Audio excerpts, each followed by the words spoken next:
सीताराम पदाम्बुजो मुकुल यन्मानसं लीयते सीताराम गुणावली निसिदिवा यज्जीयापीते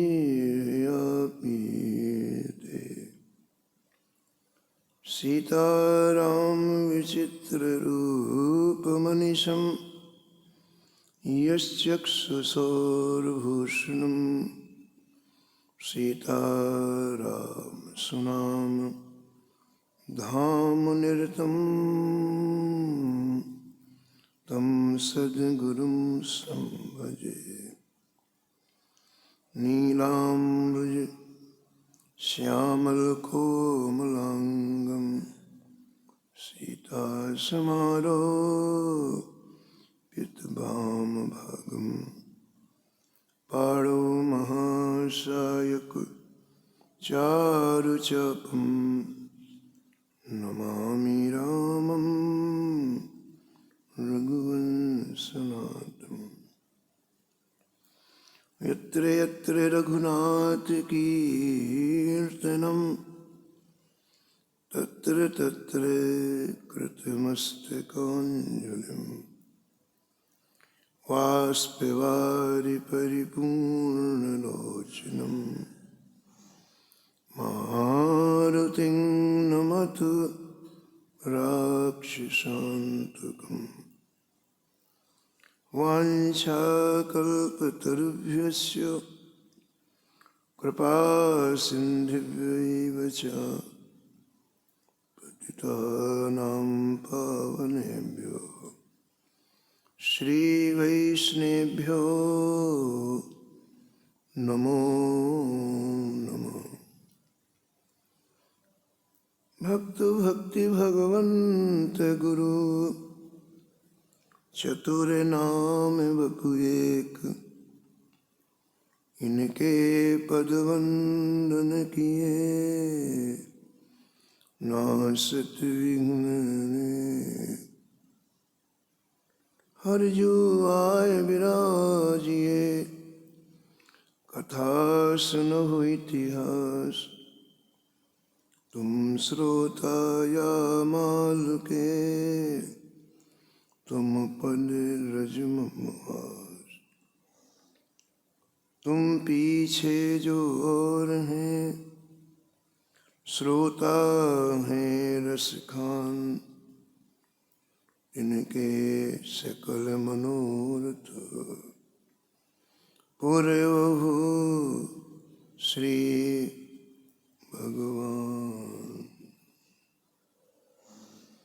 राधे राधे गोविंद गोविंद राधे।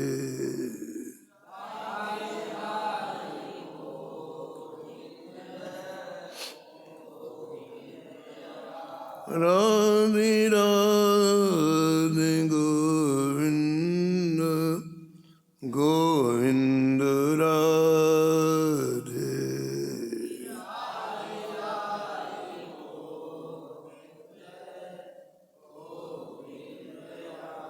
गोविंद राधे बोलो गोपाल राधे।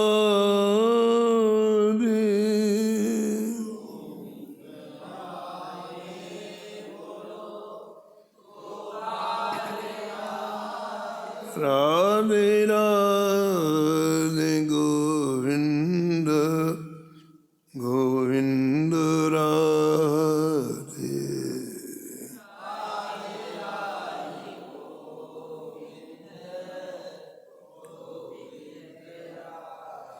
राधे राधे गोविंद गोविंद राधे।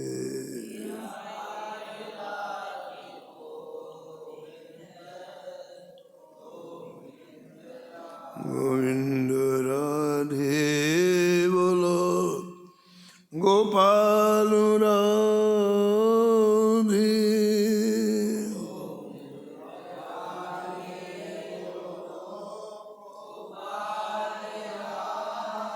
राधे राधे गोविंद गोविंद राधे।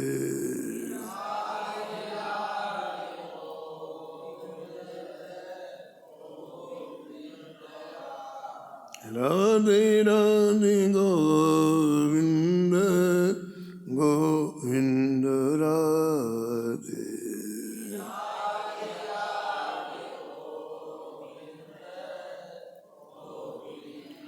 राधे राधे गोविंद गोविंद राधे।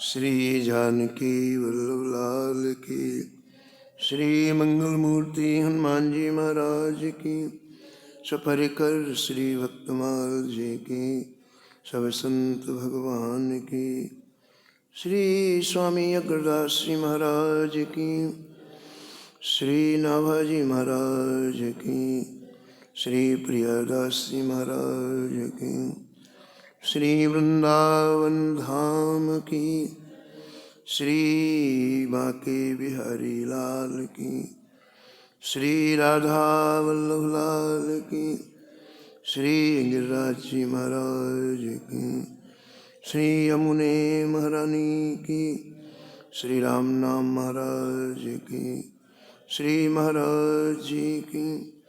जय जय श्री राम।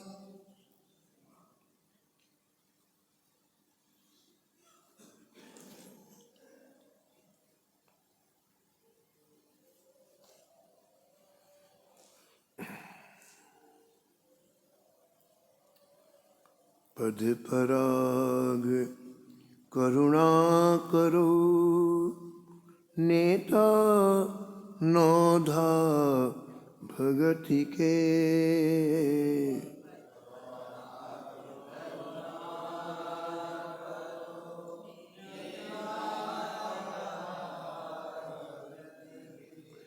श्रवण परीक्षित सुमति, व्यास सावक सुकीर्तन।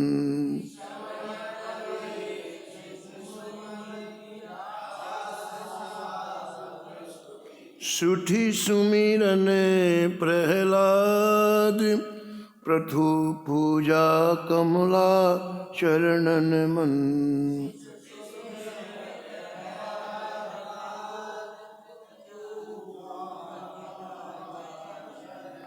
बंधन सुफुलक सुवन, दास दीपत कपीश्वर।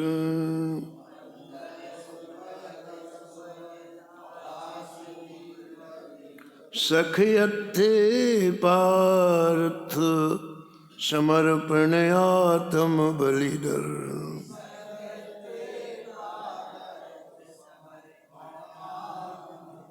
उपजीवीन नाम के, एते त्राता अगति के। पद पराग करुणा करो, नेता नवधा भगति के। नेता नवधा भगति के।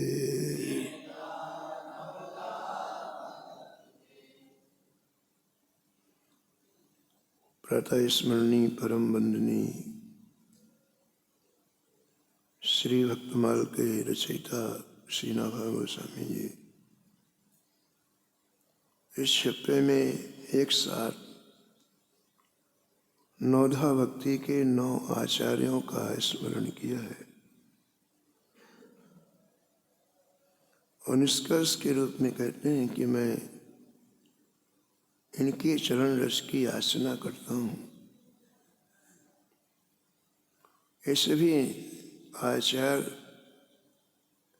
जीवों को नरक से बचाने वाले हैं। इनका स्मरण करने से 9 तरह की भक्ति पुष्ट होती है।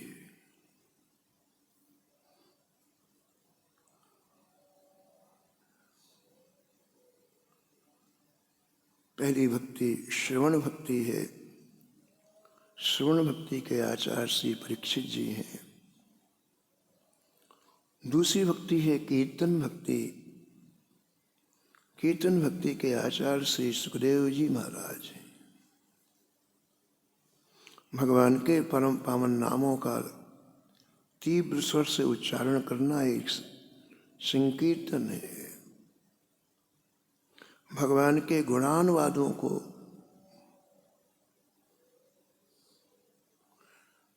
हृदय रस से सींच करके गाना एक संकीर्तन है। सुखदेव जी को संकीर्तन भक्ति का आचार्य कहा गया है। सुखदेव जी डूब करके कथा करते हैं।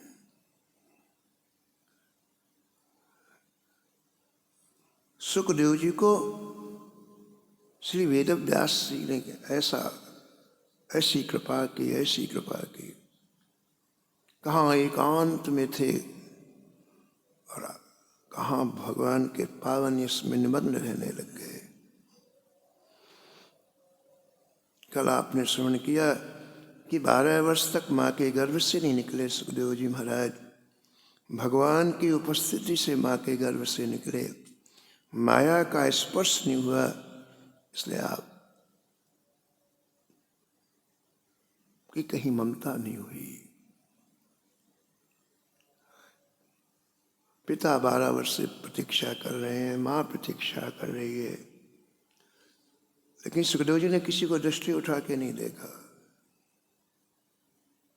एक क्षण आप रुके नहीं घर में।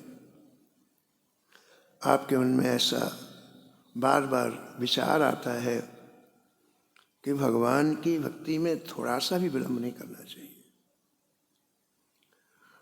इसलिए नीचे दृष्टि करके आप तेजी से वन की तरफ चले। वेदव्यास जी को बड़ा आश्चर्य लगा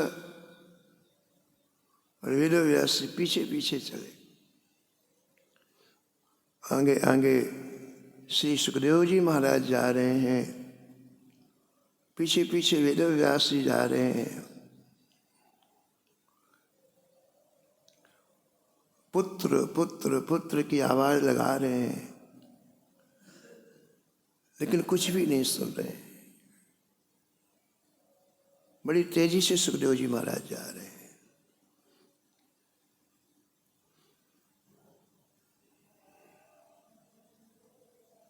ग्रंथकार वर्णन करते हैं सुखदेव जी की स्थिति बहुत ऊंची है। भजन के द्वारा स्थिति बनाई जाती है, अंतःकरण की स्थिति बनाई जाती है। सारा संसार अपनी जगह है, व्यवहार अपनी जगह है, लेकिन स्थिति आपकी जितनी सुंदर होगी, मजबूत होगी, ऊंची होगी, भक्ति के वैसे सोपानों को आप प्राप्त कर लेंगे।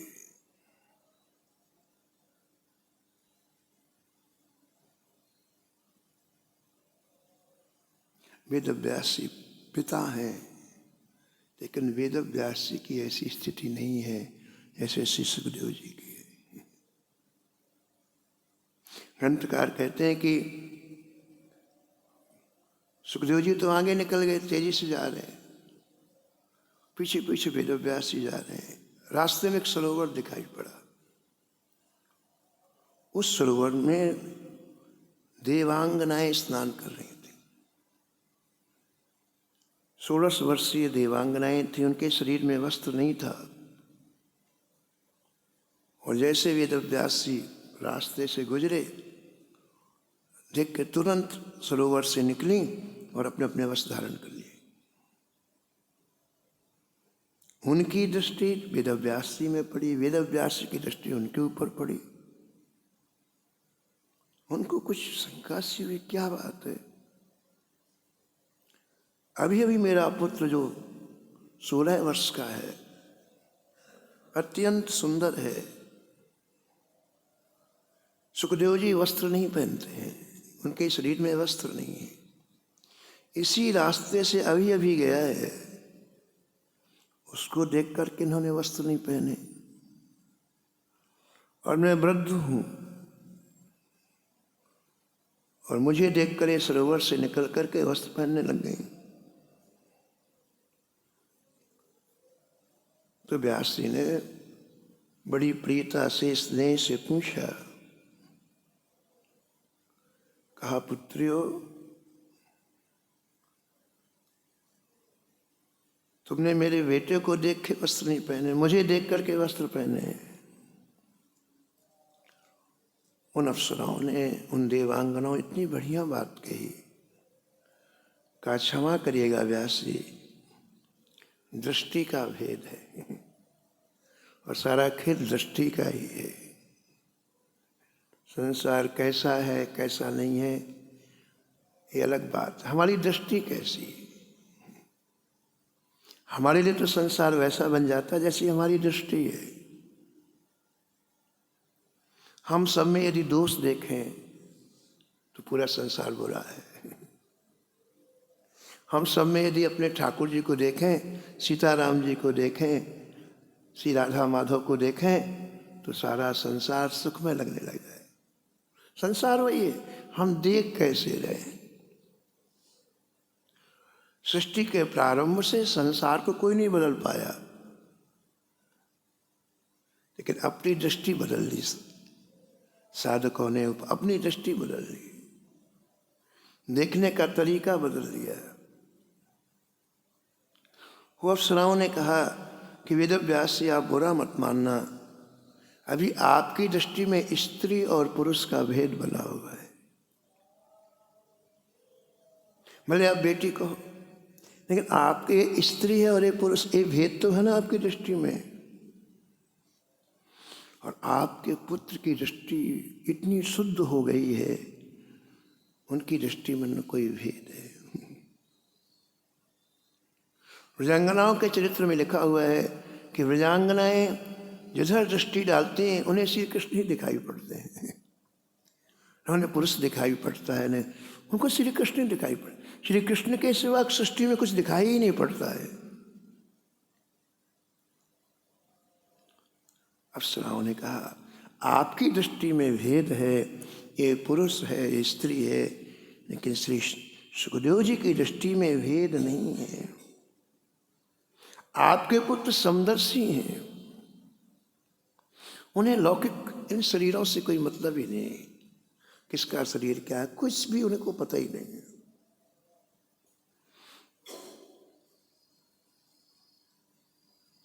वेदव्यास जी वहां से आगे गए हैं। जब पिता नहीं लौटे, सुखदेव जी ने देखा तो सुखदेव जी जंगल के जितने वृक्ष थे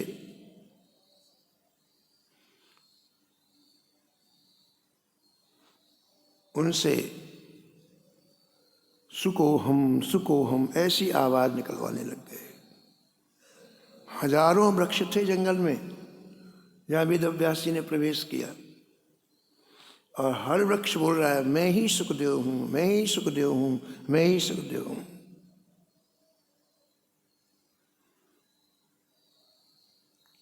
वेदव्यास जी को लगा कि सुखदेव साक्षात ब्रह्म स्वरूप है। योगींद्राय नमस्तस्मै सुखाय ब्रह्म रूपणे, ऐसा भागवतकार कहते हैं। ये साक्षात ब्रह्म स्वरूप है।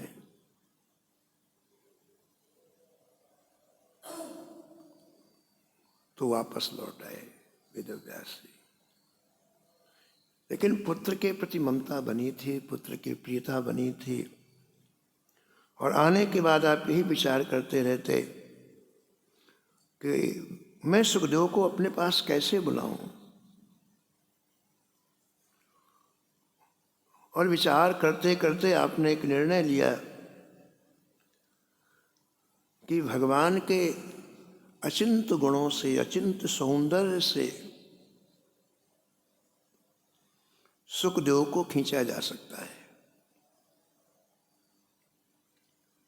इसलिए आपने ब्रजेंद्र नंदन, श्याम सुंदर, मदन मोहन श्री कृष्ण की रूप माधुरी का दिग्दर्शन कराने वाला एक श्लोक अपने शिष्यों को याद कराया और कहा, जाओ तुम जंगल में कुछ समिधा फल फूल लेने के लिए जाते हो तो इस श्लोक को जोर जोर से मधुर स्वर से जंगल में उच्चारित किया करना। शिष्यों ने ऐसे ही किया, इस श्लोक को जोर जोर से बोलना प्रारंभ किया। वह श्लोक श्री ठाकुर जी की रूप माधुरी का वरहा पीड़म नटवर वपुः कर्णयोः कर्णिकारम। भगवान श्री कृष्ण ग्वाल वालों के साथ वृंदावन में प्रवेश कर रहे हैं। उनके शरीर पर मयूर पिच्छ है, कानों पर कनेर के पुष्प हैं, शरीर पर सुनहला पीताम्बर है, गले में 5 प्रकार की सुगंधित पुष्पों की वैजंती माला है। और जैसे एक नट अभिनय करता है रंगमंच में, ऐसे नट का आवेश श्री कृष्ण का बड़ा सुंदर है। बांसुरी के छिद्रों में अपनी अंगुली रखते हुए आप अपने अधरामरस से उस बांसुरी में रस भर रहे हैं। श्री कृष्ण के पीछे पीछे अनेक ग्वाल बाल श्री कृष्ण की पावन कीर्ति का गान करते हुए आ रहे हैं। श्री कृष्ण के चलने से ये वृंदावन की भूमि वैकुंठ से भी श्रेष्ठ हो गई है। ऐसा भाव इस श्लोक का है। इस श्लोक को बार बार उच्चारण करते हैं शिष्य लोग। श्री राम वृंदावन की पावन महिमा का वर्णन करते हैं, श्री कृष्ण की महिमा का वर्णन करते हैं। सुख सनकादिक और ब्रह्मादिक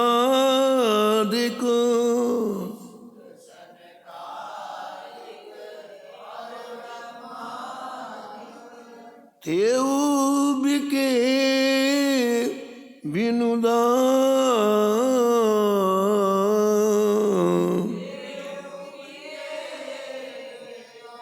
तेऊ बिके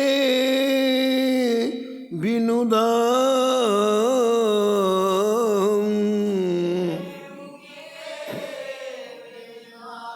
कैसो है ब्रज धाम सखी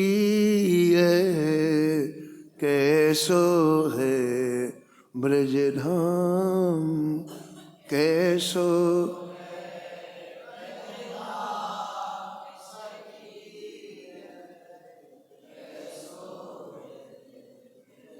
यह कृपाल कछु मरम अलौकिक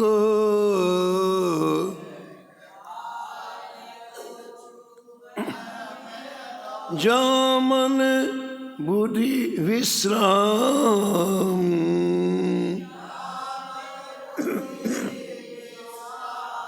कैसो है ब्रजधाम सखी है कैसो है ब्रजधाम।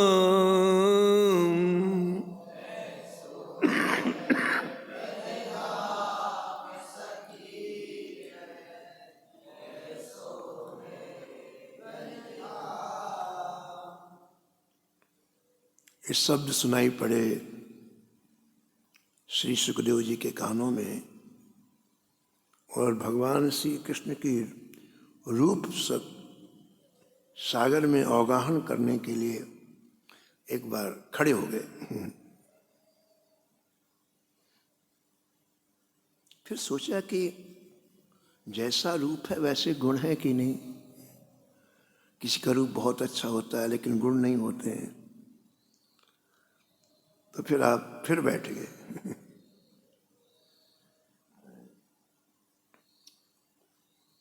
तो श्री वेदव्यास जी के शिष्यों ने श्री ठाकुर जी के गुणों का उत्कर्ष करने वाला दूसरा श्लोक सुनाया। अहो बकीयम स्तनकालकूटम, अहो बकीयम स्तनकालकूटम। अरे पापनी पूतना अपने स्तनों में हलाहल विष लगाकर श्री कृष्ण को मार डालने की नीयत से दूध पिलाया। और देखो तो सही, भगवान ने उसे परम गति प्रदान कर दी।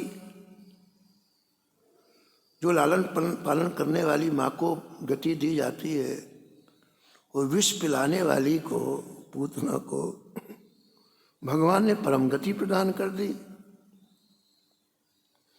उन भगवान श्री कृष्ण के अतिरिक्त और कौन दयालु है जिसकी शरण ग्रहण करें।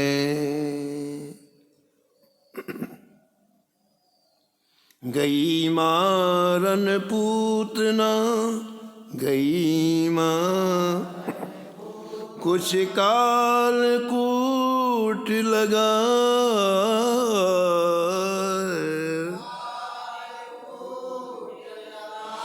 मात की गत ताग दीनी, कृपालु यादव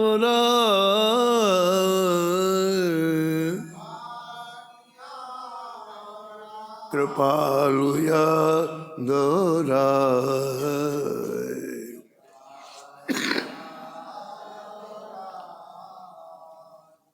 ये श्लोक सुन करके सुखदेव जी का मन खिंच गया।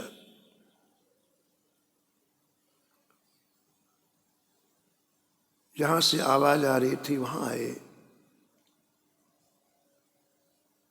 उन बटुक ब्रह्मचारियों ने बार बार इन्हीं श्लोकों को गायन किया और सुखदेव जी महाराज सुधबुध खो गए।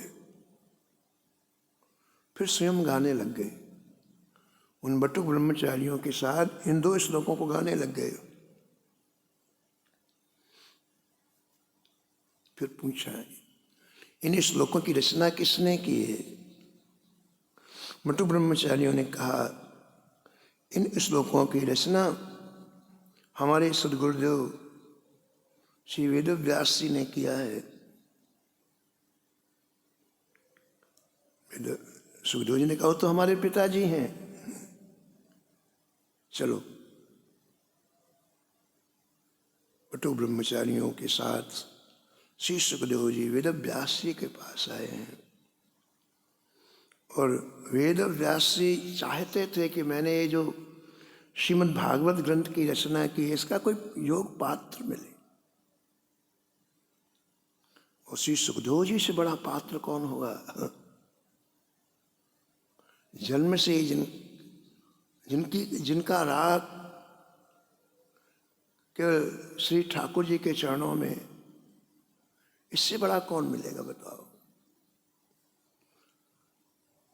इसलिए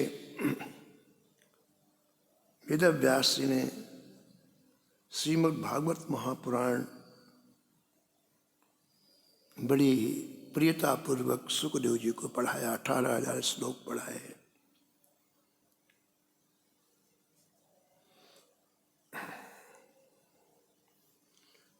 और आपने सुखदेव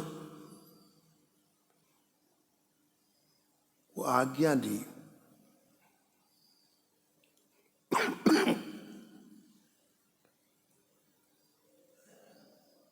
अपनी निष्ठा की परीक्षा के लिए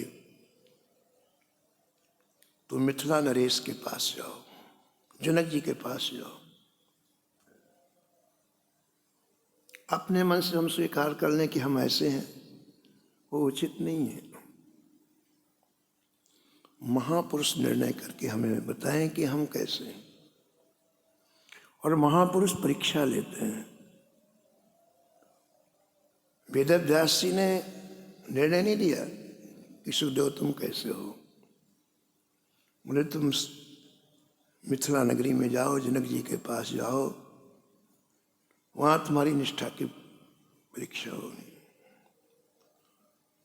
तो वेदव्यास जी की आज्ञा मान करके सुखदेव जी मिथिला पहुंचे। बड़ा भारी राजमहल प्रवेश करने लग गए। द्वारपालों ने बड़ी कठोर वाणी से कहा, कौन हो तुम? बिना आज्ञा के कैसे अंदर जा रहे हो? सुखदेव जी खड़े हो गए। उन्होंने बड़ी कठोरता का व्यवहार किया, लेकिन सुखदेव जी के चित्त में कोई विक्षेप नहीं हुआ, कोई क्रोध नहीं हुआ। यही परीक्षा है। आप वस्तुतः भगवान के भजन में आपका अंतःकरण रंग गया है तो बाहरी चीजों से विक्षेप नहीं होगा। सुखदेव जी का नहीं जाना तो खड़े हो गए, लेकिन उनके चित्त में कोई विक्षेप नहीं है। उनके व्यवहार से इतनी दूर से चल करके आए हैं जनकपुर। सुखदेव जी पैदल चल करके आए हैं। रास्ते की थकावट है, सूर्य की धूप है, कुछ खाया पिया नहीं है, लेकिन उनको कोई ध्यान नहीं है। खड़े रहे, ऐसे 2 घंटे खड़े रहे।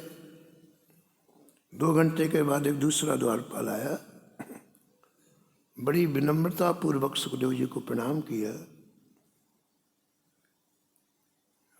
वहीं जहां खड़े थे पूजन किया, और आगे वाले कक्ष में ले गया। दरवाजे से एक दूसरा घेरा था, उसमें कक्ष बने हुए थे। दूसरी कक्षा थी प्रवेश करने की, पहली कक्षा, दूसरी, तीसरी, ऐसे राजमहलों में घेरे होते, 1 नंबर, 2 नंबर, 3 नंबर, 4 नंबर। ऐसे वैकुंठ में 7 फाटक हैं ऐसे। तो दूसरे घेरे में जब गए तो बड़े सम्मान पूर्वक उस द्वारपाल ने बैठा दिया। अब बैठ गए और जो चिंतन करते हैं उस चिंतन में डूब गए। महापुरुषों का चिंतन सात्विक आध्यात्मिक होता है, उसमें डूब गए। 2 घंटे के बाद राज्य का राजमंत्री आया और सुखदेव जी से कहा, महाराज आप आगे वाली कक्षा में चलो। ये राजमहल का तीसरा घेरा था। इसको प्रमदावन कहते थे। इस प्रमदावन में बहुत सुंदर वारांगनाएं श्री सुखदेव जी की प्रतीक्षा कर रही थी। जैसे सुखदेव जी ने प्रवेश किया, वो वारांगनाएं इनकी सेवा में लग गईं।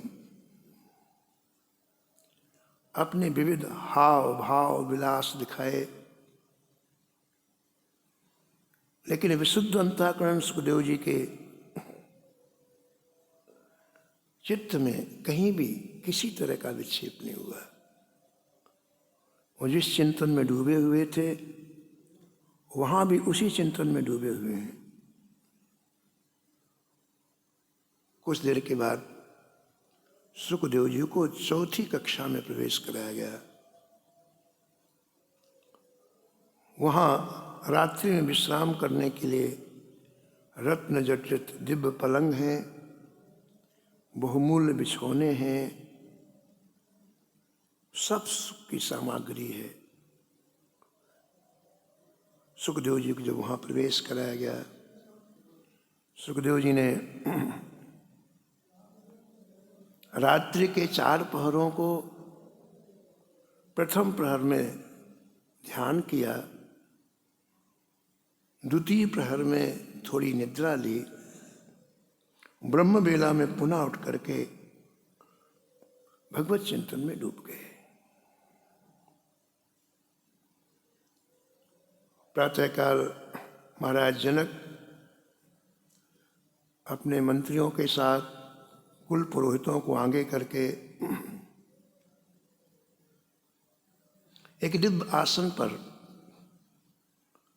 श्री सुखदेव जी को विराजमान कराया। और एक संत का जैसे पूजन करना चाहिए, शास्त्र विधि से पूजन किया।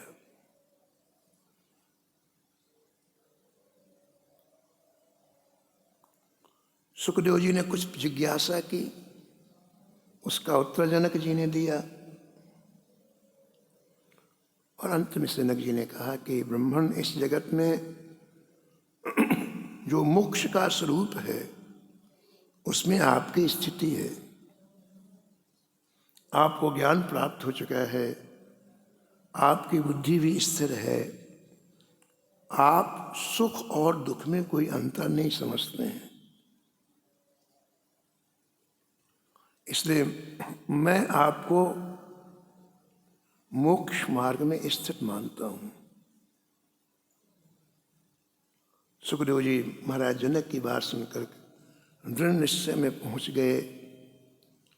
आनंद मग्न हो बड़ी शांति का अनुभव करते हुए उत्तर दिशा की तरफ चले।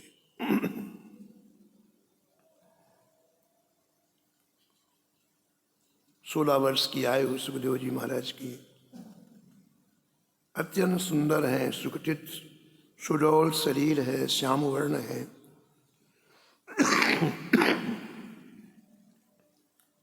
मधुर मुस्कान बड़ी मनोहर लगती सुखदेव जी की। रास्ते में बच्चे स्त्रियां देखती हैं, छोटे छोटे बालक,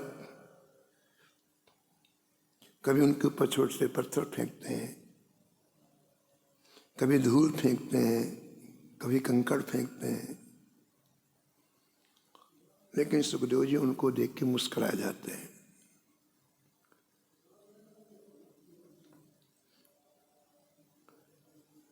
श्री नारद जी सामने से आ रहे थे। श्री नारद जी के मन में आया कि एक काम करूं,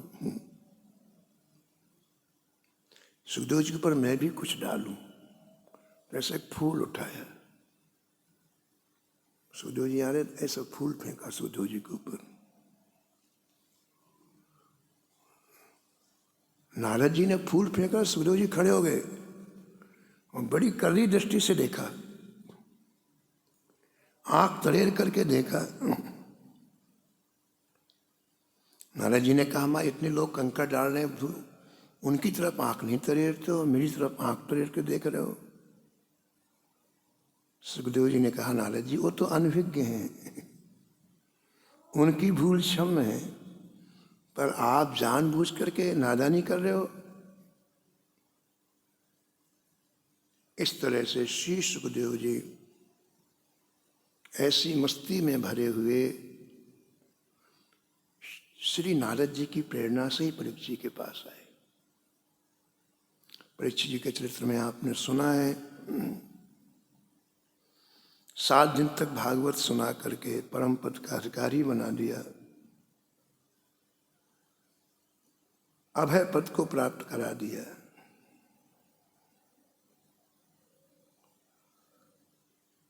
कीर्तन भक्ति के परम आचार्य श्री सुखदेव जी कीर्तन की महिमा का वर्णन करते हैं। कृते यध्यायतो विष्णु त्रेतायाम यजतो मुखे द्वापरे परिचर्यायाम कलो तद हरि कीर्तनात्। कृतयुग त्रेता द्वापर पूजा मख और योग, जो गति होय सो कली हरि नाम ते पावहि लोग। ये निष्कर्ष की बात श्री सुखदेव जी ने कही है कि कलयुग में हरि नाम का आश्रय पकड़ करके मानव जीवन को कृतार्थ कर देना चाहिए। राम जप राम जप राम जप बावरे, घोर भवनीर निज नाम निज नाव रे। बहुत गहरा है भव सागर, पार करने का कोई तरीका नहीं है। नाम रूपी नाव से पार हो जाओ। ये नाम की नाव आपकी निजी नाव है, बाकी सब साधन किराए के हैं।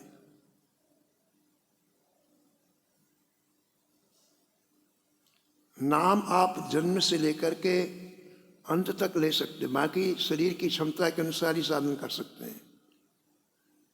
ये किराए के साधन है। नाम निज नाव रे, आपका निजी साधन है। आपके पॉकेट में कोई चीज पड़ी हो, चाहे जब चाहो तुम निकाल लो, जब चाहो रख दो। ऐसे नाम का आप आधी रात में उपयोग करो, दोपहर में उपयोग करो, आपकी निज नाम। नाम का आश्रय लेने के बाद फिर दूसरे दरवाजे में नहीं जाना है। एक ही साधन सब रिद्धि सिद्धि साध रहे। जीवा में नाम का पदार्पण हुआ, भगवान का पदार्पण हुआ। भगवान ही नाम के रूप में आए हैं, ऐसा अनुभव होना चाहिए। भगवान के दर्शन में जो ब्रह्मानंद है, परमानंद है, वही परमानंद हमारी जिह्वा में विराजमान हो गया, ऐसा अनुभव होना चाहिए। संसार की जितनी उपलब्धियां हैं, नाम स्पर्श करती जीवा से अपने आप आ जाती हैं। तेन तत्तम हुतम दत्तमेवाखिलम तेन सर्वं कृतं कर्म जालम येन श्री राम नामामृतम पानकृत मनिष मनबद्ध मौलोक कालम। गोस्वामी जी विनय पत्रिका में लिखते हैं, सारी सृष्टि के तप कर लिए जिसकी जिह्वा में नाम आ गया। तेन तत्तम हुतम, बड़े बड़े दान कर लिए उसने जिसकी जिह्वा में नाम आ गया। दत्तमेवाखिलम, बड़े बड़े निष्काम कर्म उसने कर लिए, अब उसे कुछ कर नहीं कर सकता नहीं है, जिसकी जिह्वा में नाम आ गया। एन श्री राम नामामृतम पानकृत, नाम लेने का स्वभाव पड़ जाए। पूज्य भाई जी कहते हैं, जैसे हम निरंतर श्वास लेते हैं, हमें पता नहीं चलता है कि हम गिन के श्वास लेते हैं कि बस 25 लेना फिर नहीं लेना नहीं लेते ना। ऐसे नाम हो जाए, स्वभाव बन जाए। जो स्वाभाविक चीज होती है वो कभी विस्मृत नहीं होती है। जो प्रयास से हम करते हैं वो विस्मरण हो जाता है उसका। एक ही साधन सब रिद्धि सिद्धि साध रहे। यहां सिद्धि का तात्पर्य चमत्कार नहीं है, सिद्धि का तात्पर्य है निरंतर भगवान का स्मरण। एक ही साधन, कहीं नहीं जाना है, किसी के हाथ पैर नहीं जोड़ना है। ग्रसे कलिरोग जोग संयम समाधि रे। जो श्री सुखदेव जी कह रहे हैं वही गोस्वामी जी कह रहे हैं। कलयुग ने सबका गला पकड़ के रखा है। ज्ञान की बात बहुत अच्छी लगती है, ध्यान की बात बहुत अच्छी लगती है, योग समाधि की बातें बहुत अच्छी लगती हैं, लेकिन कलयुग ने सबका गला पकड़ के रखा है। वैराग कलयुग में नहीं है, कलिना विराग, योग भी नहीं है कलयुग में, तप भी नहीं है, ध्यान भी कुछ भी नहीं। कलिना विराग जोग जाग, यज्ञ भी नहीं है और त्याग भी नहीं है। त्याग का अनुभव अभिनय हो सकता है लेकिन त्याग नहीं है। कलयुग त्याग रहने ही नहीं देता, क्या होगा। एक ही साधन सब रिद्धि सिद्धि साधरे। ग्रसे कल रोग जोग संयम समाधि रे। गोस्वामी जी आगे लिखते हैं, सृष्टि में जो आया है उसको नाम लेना पड़ेगा। वो अच्छा है कि बुरा है, बिना नाम के काम नहीं चलेगा। बोले बहुत से लोग ऐसे नहीं लेते नाम, वो जीवन में नाम नहीं लेते हैं, लेकिन जब मरने के बाद उनका सौ जाता तो पीछे क्या कहा जाता, राम नाम होता है कि नहीं होता है। इस शान में जाते समय राम नाम सत्य सुनना पड़ता है कि नहीं। भलो जो है पोच जो है दाहिनो जो वाम रे, राम नाम ही सो अंत, सब ही को काम रे। संसार में चाहे कोई अच्छा हो चाहे बुरा हो, चाहे आस्तिक हो चाहे नास्तिक हो, लेकिन जब मुर्दा जाता है, सो जाता है, तो सबको राम नाम कहना पड़ता है। जग नभ वाटिका रही है फल फूल दे। जिस संसार में हम इतना चित्त लगाए हुए हैं, डूबे हुए हैं, व्यक्ति निकलना ही नहीं चाहता महाराज। ये तो 24 घंटे 48 घंटे का दिन हो जाए तो 48 घंटे इसी में लगा रहेगा वो समझे। कहते हैं विचार करो, ये है क्या संसार? नभ वाटिका। वाटिका माने होता है जहां पुष्प और लताएं होती हैं, जहां फल लगे हुए रहते हैं। संसार एक ऐसी आकाश की वाटिका है, पृथ्वी की नहीं है। आकाश की वाटिका है जहां फल भी लगे हैं, फूल भी लगे हैं, सब लगा हुआ, लेकिन वो कुछ भी मिलने वाला नहीं, क्योंकि आकाश में है ना। आकाश की चीज कैसे मिल जाएगी? पृथ्वी में होती तो मिल जाती।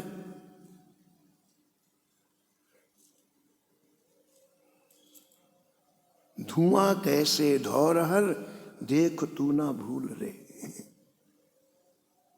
आकाश की वाटिका को देखकर तुम मुग्ध हो गए, काम में कुछ आनी नहीं है और जीवन चला गया पूरा।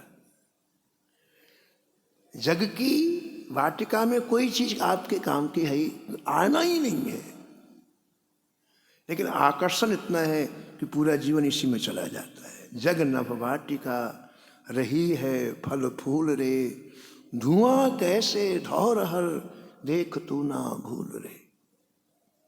कभी कभी आप आकाश में देखो तो छोटे छोटे बादल घूमते हैं आकाश में, छोटे छोटे बादल, ऐसे देखना कभी आप।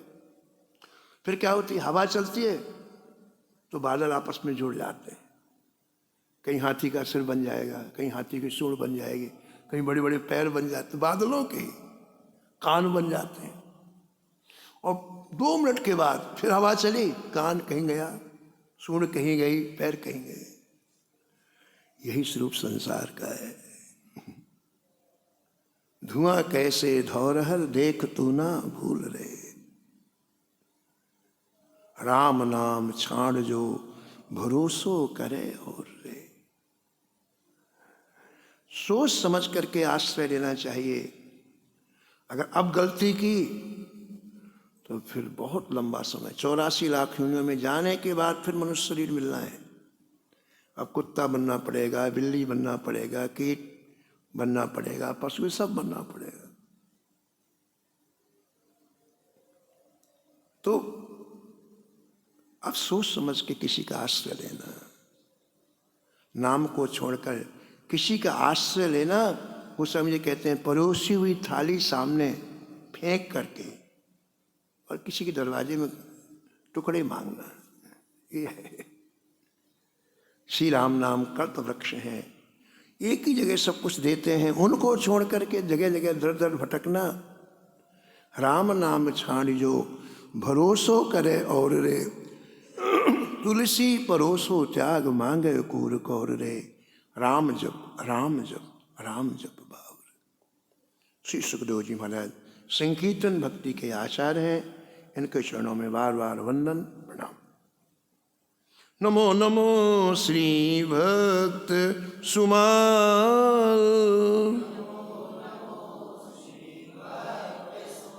जाके सुनत महात्म न सतु,